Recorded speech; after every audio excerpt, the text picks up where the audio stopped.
BRS కార్యకర్తలను రెచ్చగొట్టి రోడ్లపై వారి బతుకులను ఈడ్చడం కేటీఆర్ కుట్రలో భాగమేనని, స్వప్రయోజనాల కోసం ఏమీ తెలియని కార్యకర్తలు రోడ్లపైకి ఎందుకు రావాలని డీసీసీ అధ్యక్షులు మానల మోహన్ రెడ్డి, నూడా చైర్మన్ కేశవేణు మండిపడ్డారు.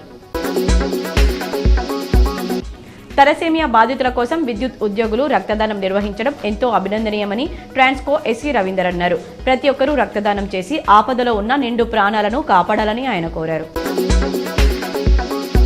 బాబాసాహెబ్ అంబేద్కర్ పై పార్లమెంట్లో అవమానించినందుకు అమిత్ షాను బర్తరఫ్ చేయాలని ఐద్వా నాయకులు డిమాండ్ చేశారు.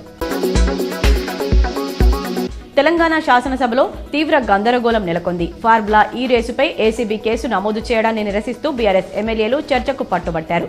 ఈ క్రమంలో అధికార విపక్ష సభ్యుల మధ్య వాగ్వాదం తదితర పరిణామాలతో స్పీకర్ ప్రసాద్ కుమార్ సభను 15 నిమిషాల పాటు వాయిదా వేశారు. కోరుట్ల అయ్యప్ప స్వామి దేవాలయంలో అయ్యప్ప జాతర కరపత్ర ఆవిష్కరణ చేశారు. అంబేద్కర్ పట్ల అనుచిత వ్యాఖ్యలు చేసిన అమిత్ షాను మంత్రివర్గం నుంచి బర్తరఫ్ చేయాలని కరీంనగర్లో కాంగ్రెస్ శ్రేణులు ఆందోళన చేపట్టారు.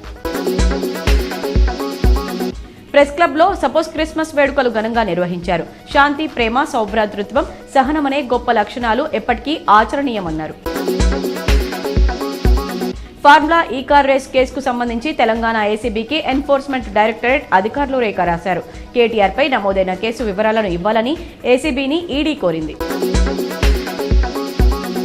రాజకీయ పార్టీలు ఎన్నికలకు ముందు ఇస్తామని చెప్పిన హామీలను అధికారంలోకి రాగానే మరుస్తున్నారని వీఎన్ఆర్ కేఎస్ రాష్ట్ర అధ్యక్షులు చంద్రం అన్నారు.